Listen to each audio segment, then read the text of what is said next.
ಶ್ರೀ ಗುರುಭ್ಯೋ ನಮಃ ಹರಿ ಓಂ. ಓಂ ನಮಃ ಸೂರ್ಯಃ ಪಿತಾಮಹೋ ವ್ಯಾಸಃ ವಸಿಷ್ಠೋ ತ್ರಿಪರಾಶರಃ ಕಶ್ಯಪೋ ನಾರದೋ ಗಾರ್ಗ್ಯಃ ಮರೀಚಿರ್ಮುನಿರಂಗಿರಾಃ ಲೋಮಶಃ ಪೌಂಡಶಶ್ಚೈವ ಚವನೋ ಜವನೋ ಭೃಗುಃ ಶೌನಕೋಷ್ಟಾದಶಶ್ಚೇತಿ ಜ್ಯೋತಿಷ್ಶಾಸ್ತ್ರಪ್ರವರ್ತಕಾಃ. ನಮೋ ಋಷಿಭ್ಯಃ ನಮೋ ಮಹದ್ಭ್ಯಃ. ವೀಕ್ಷಕರೇ, ಭಗವಂತ ಶುಭವನ್ನು ಉಂಟು ಮಾಡಲಿ.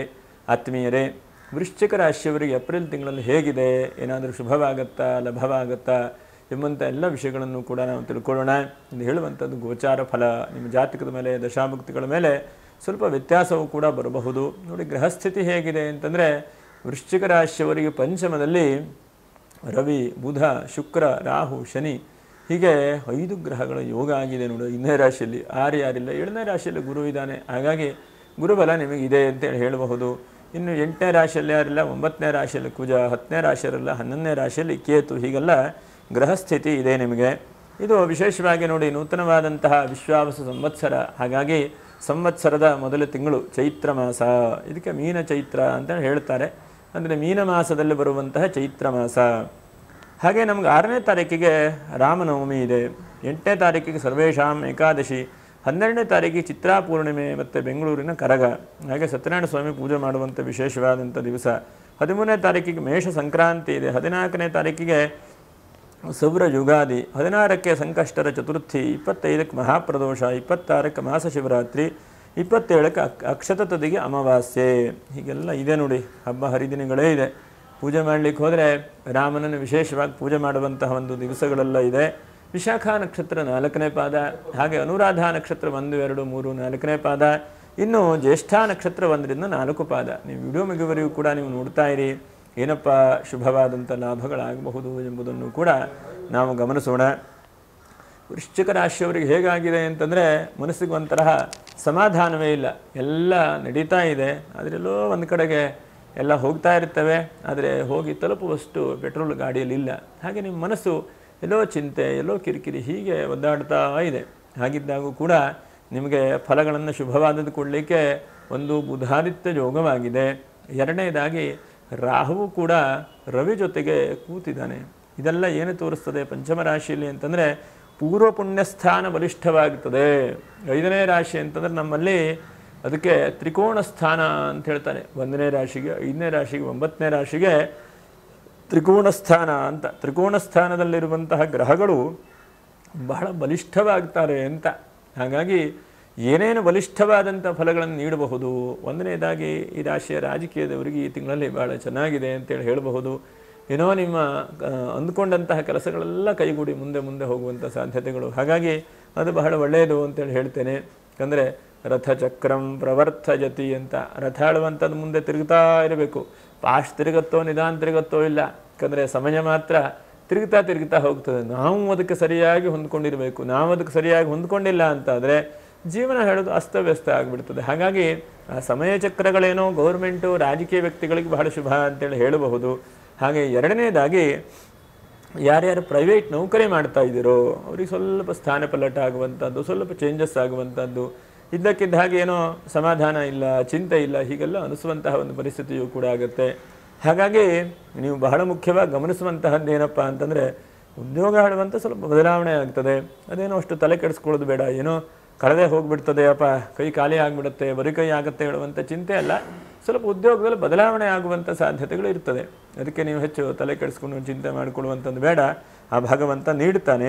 ಅನಂತರದಲ್ಲಿ ಧಾರ್ಮಿಕ ಮುಖಂಡರಿಗೆ ಬಹಳ ಒಳ್ಳೆಯದು ಅಂತ ಹೇಳ್ತೇನೆ. ಸಪ್ತಮದಲ್ಲಿ ಗುರು ಇದ್ದಾನೆ. ನಿಮ್ಮಿಂದ ಈ ತಿಂಗಳಲ್ಲಿ ಬಹಳ ಧರ್ಮ ಕಾರ್ಯಗಳಾಗುತ್ತೆ.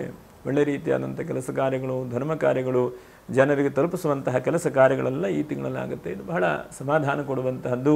ಹಾಗೆ ಇದ್ದಕ್ಕಿದ್ದ ಹಾಗೆ ಈ ತಿಂಗಳಲ್ಲಿ ಯಾರೋ ಹಿಂದೆ ದುಡ್ಡು ಕೊಡಬೇಕಾದಂತಹ ವ್ಯಕ್ತಿಗಳು ಹಣವನ್ನು ಕೊಟ್ಟುಬಿಡ್ತಾರೆ ನಿಮಗೆ.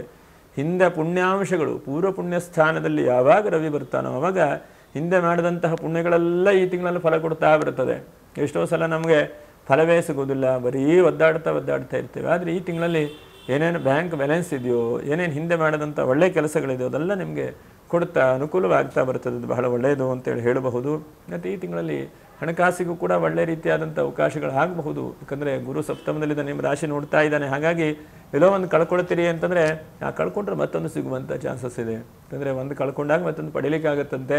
ಆದರೆ ಒಂದು ಕಡೆ ಕಳ್ಕೊಂಡ್ರೂ ಕೂಡ ಇನ್ನೊಂದು ಪಡೆಯುವಂಥ ಚಾನ್ಸಸ್ಸು. ಯಾಕಂದರೆ ಎಷ್ಟೋ ಸಲ ಕಳ್ಕೊಂಡ್ಬಿಡ್ತೇವೆ, ಪಡೀಲಿಕ್ಕೆ ಆಗುವುದಿಲ್ಲ. ಹೀಗೆ ಜೀವನದಲ್ಲಿ ಅನೇಕ ದುರಾವಸ್ಥೆಗಳು ಸಮಸ್ಯೆಗಳು ಆಗುತ್ತೆ. ಆದರೆ ಕೆಲವೊಂದು ಸಲ ನಾವು ಕಳ್ಕೊಳ್ತೇವೆ, ಕೆಲವೊಂದು ಸಲ ಪಡಿತೇವೆ. ಹಾಗೆ ಈ ತಿಂಗಳಲ್ಲಿ ಪಡೆಯುವಂತಹ ಚಾನ್ಸಸ್ಸು ಜಾಸ್ತಿ ಇದೆ. ಆರ್ಥಿಕವಾಗಿ ಜಾಸ್ತಿ ನೈವೇದ್ಯದಲ್ಲಿ ಬರುವಂಥ ಪ್ರಯತ್ನಗಳಾಗುತ್ತೆ. ಮತ್ತು ಮನಸ್ಸಿನ ತೊಳಲಾಟ, ಆ ಕಡೆ ಈ ಕಡೆ, ಆ ಕಡೆ ಈ ಕಡೆ, ಹಾಗೆ ಹೀಗೆ ಆಗ್ತಾ ಇದೆ. ಅದೆಲ್ಲ ಒಂದು ಧೈರ್ಯವಾಗಿ ಆಗಬಹುದು, ಒಂದೇ ಕಡೆಗೆ ನಿಂತ್ಕೊಳ್ಬಹುದು, ಮನಸ್ಸಿನ ಸ್ಥಿರತೆ ಆಗಬಹುದು ಅಂತಲೂ ಹೇಳಬಹುದು. ಮತ್ತು ಸುದೃಢವಾದಂಥ ಆರೋಗ್ಯಗಳನ್ನು ನೀಡುವ ಹಾಗೆ ಆಗಬಹುದು. ಆರೋಗ್ಯ ಹೇಳುವಂಥದ್ದು ನಿಮಗೆ ಸ್ವಲ್ಪ ಚಿಂತೆ ಆಗಿದೆ. ಇತ್ತೀಚಿನ ದಿವಸದಲ್ಲಿ ಈ ರಾಶಿಯವರಿಗೆ ಒಂದು ಆರೋಗ್ಯ ಸರಿಯಾದರೆ ಇನ್ನೊಂದು ಆರೋಗ್ಯ ಸರಿಯಾಗುವುದಿಲ್ಲ, ಚಿಂತೆ ಆಗ್ತದೆ, ಟೆನ್ಷನ್ ಆಗ್ತದೆ. ಇಂತಹ ಪರಿಸ್ಥಿತಿಯಲ್ಲಿ ಆರೋಗ್ಯಕಾರಕನಾದಂಥವನು ಪಂಚಮದಲ್ಲಿದ್ದಾನೆ. ಹಾಗಾಗಿ ಆರೋಗ್ಯ ಹೇಳುವಂಥ ಸಿಗುವಂಥ ಚಾನ್ಸಸ್ ಆಗುತ್ತೆ.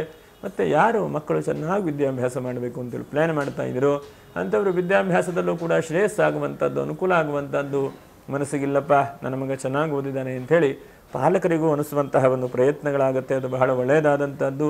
ಯಾರ್ಯಾರು ಸಿನಿಮಾ ರಂಗದಲ್ಲಿ ಕೆಲಸ ಮಾಡ್ತಾ ಇದ್ದೀರೋ ಅಥವಾ ಮಾಧ್ಯಮ ಕ್ಷೇತ್ರದಲ್ಲಿ ಇದ್ದೀರೋ ಅಂಥವ್ರು ಹೆಚ್ಚಿನದಾದಂಥ ಸನ್ಮಾನಗಳು, ಸಮಾಧಾನಗಳು ಬರುವಂಥ ಚಾನ್ಸಸ್ ಇದೆ. ಭಾಳ ಒಳ್ಳೆಯದು, ಮಾಡ್ತಾ ಇರಿ. ಅಂಥದ್ದನ್ನು ಪುನಃ ಪುನಃ ಮಾಡ್ತಾ ಇರಿ ನೀವು. ಅದೇ ನಿಮಗೆ ಹೆಚ್ಚಿನದಾದಂಥ ಶ್ರೇಯಸ್ಸನ್ನು ಕೊಡುತ್ತದೆ. ಹಾಗೆ ಬಂಧುಗಳಿಂದ ಈ ತಿಂಗಳಲ್ಲಿ ಉಪಕಾರವಾಗುತ್ತದೆ. ನೀವು ಹಿಂದೆ ಉಪಕಾರ ಮಾಡಿದಂಥ ಪ್ರತ್ಯುಪಕಾರ ಅಂತಲೂ ತಿಳ್ಕೊಳ್ಳಿ, ಅಥವಾ ಉಪಕಾರಗಳನ್ನು ಆ ಸ್ಮರಣೆ ಹೇಳುವಂಥದ್ದು ಒಳ್ಳೆಯ ರೀತಿಯಾದ ಆಗುತ್ತೆ. ಅದರ ಜೊತೆಗೆ ಸ್ವಲ್ಪ ಪರಿವರ್ತನೆ ಆಗ್ತದೆ. ಒಂದು ಉದ್ಯೋಗ ಇರಬಹುದು, ಅಥವಾ ಒಂದು ಕೆಲಸ ಇರಬಹುದು, ಅಥವಾ ಯಾವನೋ ಒಂದು ಬಿಸ್ನೆಸ್ ಮಾಡ್ತಾ ಇದ್ದರೆ ಆ ಬಿಸ್ನೆಸ್ ನನಗೆ ಅನುಕೂಲ ಆಗ್ತಾ ಇಲ್ಲ ಅಂದರೆ ಯಾರೋ ಒಬ್ಬರು ತೆಗೆದುಕೊಂಡು ಅದು ನಡೆಸ್ಕೊಂಡು ಹೋಗುವಂಥವ್ರು ಬರಬಹುದು ನಿಮಗೆ.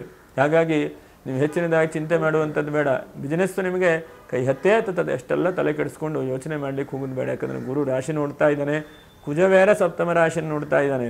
ಹಾಗಾಗಿ ಕುಜನ ದೃಷ್ಟಿಯೂ ಕೂಡ ಒಳ್ಳೆ ರೀತಿಯಾದಂತಹ ಸೋದರರಿಂದ ಅನುಕೂಲ ಆಗಬಹುದು. ಭ್ರಾತೃಸ್ಥಾನ ತೃತೀಯ ಅಂತಂದರೆ, ಹಾಗಾಗಿ ಸೋದರರಿಂದ ಒಂದು ಬಿಸ್ನೆಸ್ ಶುರು ಮಾಡಿದಿರಿ, ನಿಮ್ಮ ಕೈಲಿ ನಡೆಸ್ಕೊಂಡು ಹೋಗ್ಲಿಕ್ಕೆ ಏನೋ ಅನಾರೋಗ್ಯ ಆಯಿತು, ತೊಂದರೆ ಆಯಿತು. ಆವಾಗ ನಿಮ್ಮ ಅಣ್ಣನೋ ತಮ್ಮನೋ ತಂಗಿಯೋ ಹೀಗೆ ಯಾರೋ ಒಬ್ಬರು ಬಂದು ಅದನ್ನು ಹೆಲ್ಪ್ ಮಾಡುವ ಹಾಗೆ ಮಾಡ್ತಾರೆ. ಇದು ಬಹಳ ಒಳ್ಳೆಯದಾದಂಥದ್ದು, ಚಿಂತೆ ಮಾಡಬೇಡಿ.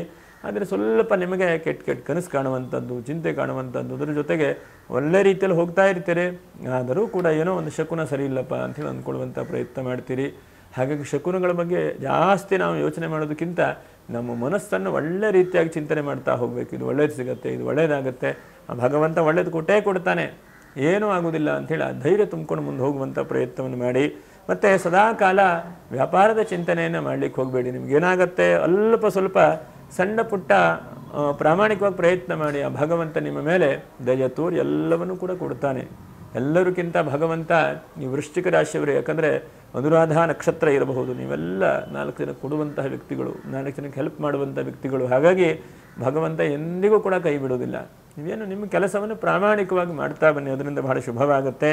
ಇನ್ನು ಬಿಲ್ಡಿಂಗ್ ಕೆಲಸ ಮಾಡುವಂಥವರು, ಅದ್ರ ಜೊತೆಗೆ ನೋಡಿ ಕುಜನ ದೃಷ್ಟಿ ಹೇಳುವಂಥದ್ದು, ಎಲ್ಲೋ ಒಂದು ಕಡೆಗೆ ಮನೆ ಕಟ್ಟಿದಿರಿ, ಅದು ಸೇಲ್ ಆಗ್ತಾ ಇಲ್ಲ, ಈ ಮನೆ ಸೇಲ್ ಆದರೆ ಇನ್ನೊಂದು ಮನೆ ತೆಗೆದುಕೊಳ್ತೇನೆ ಹೇಳುವಂಥ ವ್ಯಕ್ತಿಗಳಿಗೆ ಎಲ್ಲೋ ಒಂದು ಒಳ್ಳೆಯ ಸೂಚನೆಗಳು ಬರುವಂಥ ಸಾಧ್ಯತೆಗಳಿದೆ.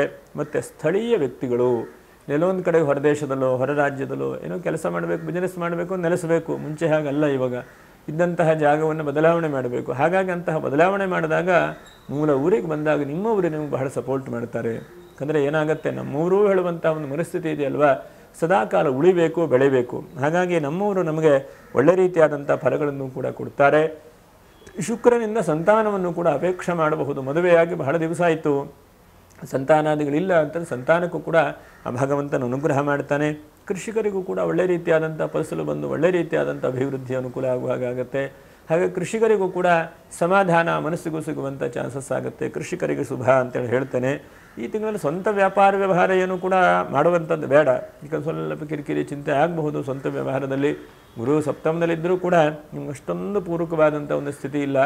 ಜಾತಕದಲ್ಲಿ ದಶಾಭಕ್ತಿಗಳು ಬಲಿಷ್ಠ ಇದ್ದರೆ ಮಾಡಿ, ಇನ್ನು ಅಂಥದ್ದು ಸ್ವಲ್ಪ ವೇಟ್ ಮಾಡುವಂಥದ್ದು ಒಳ್ಳೆಯದು. ಅಕ್ಷತ್ರತೀಯ ಮುಗಿದ ಮೇಲೆ ಏನಾದರೂ ವೇಟ್ ಮಾಡಿ ಕೆಲಸ ಕಾರ್ಯಗಳನ್ನು ಶುರು ಮಾಡಿ ಅಲ್ಲಿ ಮಾಡುವಂಥದ್ದು ಒಳ್ಳೆಯದು ಹೇಳ್ತಾನೆ. ಯಾಕಂದರೆ ಎಷ್ಟೋ ಸಲ ನಾವು ಯೋಚನೆ ಮಾಡ್ತಾ ಇರ್ತೇವೆ, ಒಳ್ಳೆಯ ಕೆಲಸ ಕಾರ್ಯ ಮಾಡಬೇಕು ಅಂತಂದರೆ ಆ ದೈವಾನುಗ್ರಹವು ನಮಗೆ ಬರಬೇಕು. ದೈವಾನುಗ್ರಹ ಇಲ್ಲದೇ ಇದ್ದರೆ ಏನೂ ಕೂಡ ನಾವು ಮಾಡಲಿಕ್ಕೆ ಆಗೋದಿಲ್ಲ.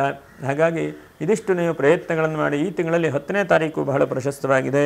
ಹಾಗೆ 23ನೇ ತಾರೀಕು ಬಹಳ ಪ್ರಶಸ್ತವಾಗಿದೆ. ಏನಾದರೂ ಪೂಜೆ ಪುನಸ್ಕಾರ ದೇವತಾರಾಧನೆಯನ್ನು ಮಾಡ್ತಾ ಬನ್ನಿ, ಅದರಿಂದ ಬಹಳ ಶುಭವಾಗುತ್ತೆ.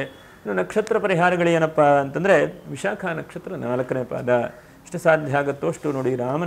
ರಾಮನವಮಿ ಇದೆ 6ನೇ ತಾರೀಕಿಗೆ. ಶ್ರೀರಾಮ ಜಯ ರಾಮ ಜಯ ಜಯ ರಾಮ, ರಾಮನಾಮ ಸ್ಮರಣೆ ಮಾಡಿ, ರಾಮನ ಎಲ್ಲವನ್ನು ಕೂಡ ಅನುಗ್ರಹಿಸ್ತಾನೆ. ಅನುರಾಧ ನಕ್ಷತ್ರ ನೆನಪಿಟ್ಟುಕೊಂಡು ಕೋಸಂಬರಿ ಪಾನಕವನ್ನು ಕೊಡುವಂಥದ್ದನ್ನು ಬಿಡಬೇಡಿ. ಯಾಕಂದರೆ ನೀವು 4 ಜನಕ್ಕೆ ಕೊಡುವಂಥವರು, ನೀಡುವಂಥವರು. ಕೊಡುವ ಕೈ ಹಾಡುವ ಬಾಯಿ ಎಂದು ಬಡವಾಗುವುದಿಲ್ಲ. ಏನೋ ಸದ್ಯಕ್ಕೆ ಒಂಚೂರು ಕಿರಿಕಿರಿಯಲ್ಲಿ ಇದ್ದೀರಿ ನೀವು ವೃಶ್ಚಿಕ ರಾಶಿಯವರು. ಹಾಗಿದ್ದಾಗೂ ಕೂಡ ಅಲ್ಪ ಸ್ವಲ್ಪ ಭಗವಂತನ ದಾರಿ ತೋರಿಸ್ತಾನೆ. ಹಾಗಾಗಿ ವರಿ ಮಾಡೋದು ಬೇಡ. ರಾಮನವಮಿ ಕೋಸಂಬರಿ ಪಾನಕ ಹಂಚಿ, ಒಬ್ಬರಿಗೆ ಹಂಚಿ 4 ಜನಕ್ಕೆ 10 ಜನಕ್ಕೆ ಎಷ್ಟೋ ಶಕ್ತಿ ಅನುಸಾರ ಮಾಡಿ ಅಂತೇಳಿ ಹೇಳ್ತೇನೆ. ಜ್ಯೇಷ್ಠ ನಕ್ಷತ್ರ 12ನೇ ತಾರೀಕಿಗೆ ಹುಣ್ಣಿಮೆ ಇದೆ. ಆ ದಿವಸ ಇಲ್ಲಾಂದರೆ ಸಾಮೂಹಿಕ ಸತ್ಯನಾರಾಯಣ ಸ್ವಾಮಿ ಪೂಜೆ ಮಾಡುವಂಥ ಜಾಗಕ್ಕೆ ಹೋದರೂ ಪರವಾಗಿಲ್ಲ. ಒಮ್ಮೆ ಸತ್ಯನಾರಾಯಣ ಸ್ವಾಮಿ ಪೂಜೆ ಮಾಡಿ ಆ ಭಗವಂತನಲ್ಲಿ ಬೇಡ್ಕೊಳ್ಳಿ. ಎಲ್ಲ ಅಭಿವೃದ್ಧಿ ಮಾಡು, ನನಗೆ ಎಲ್ಲವನ್ನೂ ಕೂಡ ನೀನೇ, ಯಾಕಂದರೆ ಕೊಡೋವನು ನೀನೇ, ತೆಗೆದುಕೊಳ್ಳೋವನು ನೀನೇ ಹೇಳುವುದನ್ನು ಆ ಭಗವಂತನ ಮೇಲೆ ಹಾಕ್ತಾ, ಭಗವಂತನ ಭಾರವನ್ನು ಹಾಕ್ತಾ ಭಗವಂತನ ಚಿಂತನೆಯನ್ನು ಸದಾಕಾಲ ಮಾಡಿ. ಇದಿಷ್ಟು ಮಾಡಿದರೆ ವೃಶ್ಚಿಕ ರಾಶಿಯವರಿಗೆ ಈ ಒಂದು ಏಪ್ರಿಲ್ ತಿಂಗಳು ಶುಭವಾಗುತ್ತೆ. ಹಾಗೆ ಯಾರು ಸಬ್ಸ್ಕ್ರೈಬ್ ಮಾಡಿಲ್ಲ ಅಂತವರು ಸಬ್ಸ್ಕ್ರೈಬ್ ಮಾಡಿ, ಲೈಕನ್ನು ಮಾಡಿ, ಶೇರನ್ನು ಮಾಡಿ ಅಂತ ಹೇಳ್ತಾ ಮುಂದಿನ ವಿಡಿಯೋದಲ್ಲಿ ಭೇಟಿ ಮಾಡೋಣ. ನಮಸ್ಕಾರ. ಲೋಕಾ ಸಮಸ್ತ ಸುಖಿನೋ ಭವಂತು. ನಮಸ್ಕಾರ.